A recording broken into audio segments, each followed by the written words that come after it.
اعوذ باللہ من الشیطان الرجیم بسم اللہ الرحمن الرحیم بابٌ وقولہ تعالی وظللنا علیکم الغمام وانزلنا علیکم المن والسلوی کلوا من طیبات ما رزقناکم وما ظلمونا ولکن کانوا انفسہم یظلمون صدق اللہ العظیم۔ آج کا جو باب ہے امام بخاری علیہ الرحمہ نے سورۃ البقرہ کی آیت نمبر 75 آپ نے ذکر کیا ہے۔ جیسا کہ پہلے بھی بتایا تھا، امام بخاری علیہ الرحمہ نے آیات کے کچھ حصوں پر ابواب قائم کیے ہیں۔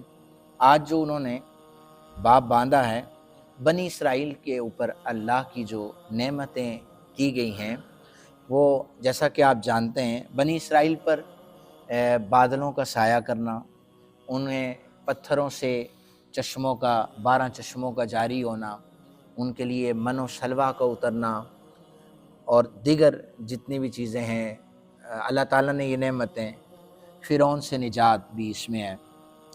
یہاں پر جو ذکر ہے وہ من و سلویٰ جو ہم لفظ بولتے ہیں کہ یہ کھانا ہے، تو اصل میں بنی اسرائیل حضرت موسیٰ علیہ السلام سے اپنی ڈیمانڈز کیا کرتی تھی۔ لاڈلی قوم تھی، سب سے لاڈلی قوم حضرت موسیٰ علیہ السلام کی تھی۔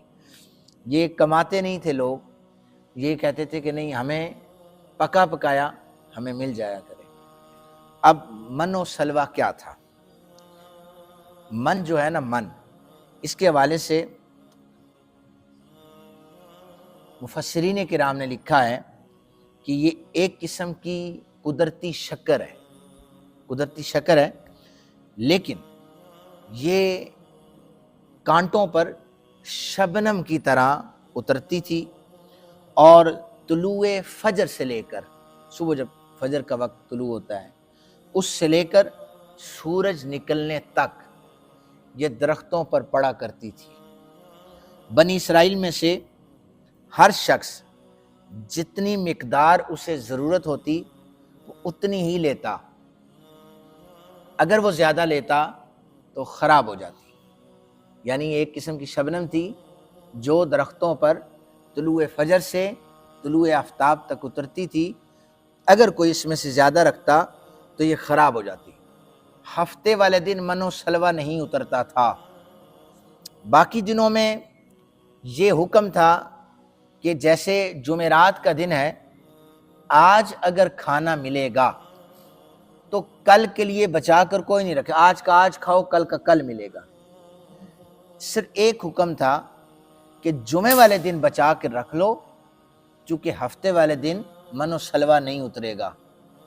لیکن ان لوگوں نے باقی دنوں میں بھی بچانا شروع کر دیا، اللہ نے ان سے یہ نعمت بھی چھین لی تھی۔ تو من کا لفظ جو میں نے آپ کو سمجھایا ہے، سلویٰ کا معنی کیا ہے؟ یہ ایک قسم کا پرندہ ہے، مفسرین کرام نے اسے لکھا ہے کہ یہ بٹیر کی طرح یہ بھنا ہوا ان کے دسترخوان پر اترتا تھا، اور یہ دونوں چیزیں اللہ عز و جل نے انہیں عطا فرمائی ہوئی تھی۔ اس نعمت کا تذکرہ امام بخاری علیہ الرحمہ نے کیا ہے۔ دوسری جو اس پر حدیث مبارکہ امام بخاری نعمتوں پر لے کے آئے ہیں، یہ 4479 نمبر حدیث مبارکہ ہے۔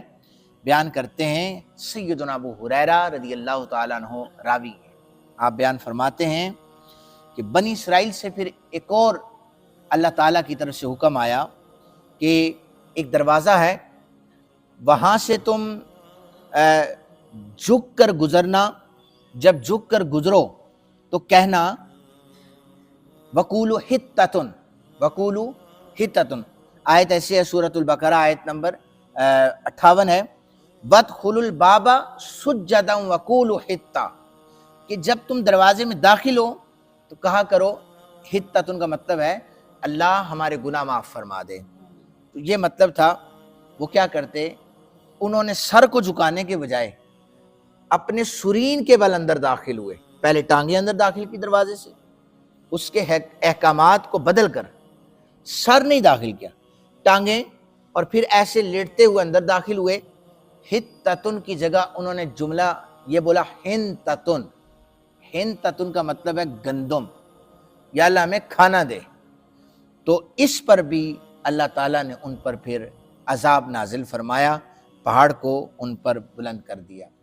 میں نے ایک جمعے پر بھی عرض کی تھی، آج کا جو اس وقت صہیونی یہودی ہے، وہ نماز پڑھ جب عبادت کرتا ہے اپنی، وہ سجدے میں جاتے ہوئے اوپر دیکھ رہا ہوتا ہے ایک آنکھ سے کہ کہیں میرے اوپر کوئی پہاڑ تو نہیں لٹک رہا، مجھ پر عذاب آنے لگا، کہیں پتھروں کی بارش تو نہیں ہونے لگی۔ اسے یقین ہے، اس لیے کہ انہوں نے جتنے احکامات کی دھجیاں اڑائی ہیں اتنا کسی اور قوم نے نہیں اڑائی۔ امت محمدیہ کو سبق یہ سیکھنا چاہیے کہ کیا جو بنی اسرائیل یہود کیا کرتے تھے، کیا وہ امت محمدیہ نہیں کر رہی؟ کیا دن بدن ہر روز اللہ تعالیٰ کے احکامات کی حکم عدولی نہیں کر رہی؟ ہم کتنے اللہ تعالیٰ کے احکامات پورے کرتے ہیں؟ یہ تو صدقہ ہے کملی والے آقا کریم صلی اللہ علیہ وآلہ وسلم کا، کہ ان کے وسیلے سے اللہ نے ہمیں بچا کر رکھا ہوا ہے۔ جیسے روایت موجود ہے، پچھلی امتیں، وہ ایک ذوالکفل کا واقعہ وہ ابھی میں نہیں سنا رہا آپ کو، لیکن پچھلی امتیں جو بنی اسرائیل گناہ کرتی، ان کی پیشانیوں پر، ان کے گھروں کی جو دروازے تھے نا، صبح ان پر لکھا ہوتا فلاں نے رات کو اتنے اتنے گناہ کیے ہیں۔ یہ امت بھی تو گناہ کرتی ہے، اس کی پیشانیاں داغدار نہیں ہوتی، اس کے دروازوں پر کوئی عبارت نہیں لکھی ہوتی رات کو اتنے گناہ کیے ہیں، اس لیے کہ یہ صرف اور صرف ہمارا کوئی کمال نہیں ہے، یہ نبی علیہ السلام کی نسبت کا کمال ہے، یہ یاد رکھیے گا۔ اللہ تعالیٰ کو اپنے نبی اتنے محبوب ہیں، اللہ تعالیٰ حضور سے اتنا پیار کرتا ہے، اس امت کے فضائل بھی اللہ تعالیٰ نے بیان کیے کہ اس امت کو کے ساتھ ایسا نہیں کرنا، چونکہ یہ میرے آخری نبی کی امت ہے۔ تو بنی اسرائیل لاڈلی تھی، عذاب نازل ہوا، تو یہ امت حضور کی امت ہے، اللہ تعالیٰ کے لاڈلے پیغمبر کی امت ہے۔ دوسرا جو باب امام بخاری علیہ رحمہ نے باندھا، وہ اسی بستی کے حوالے سے ہے۔ انہیں کہا گیا حتۃ نغفر لکم، تم گناہ معاف فرماتے ہوئے اس دروازے سے داخل ہونا۔ اس بستی میں جب داخل ہو، بستی کون سی تھی؟ یہ بیت المقدس کہلاتی تھی، یعنی بیت المقدس میں جب وہ داخل ہوں، اس سے مراد یہ تھا۔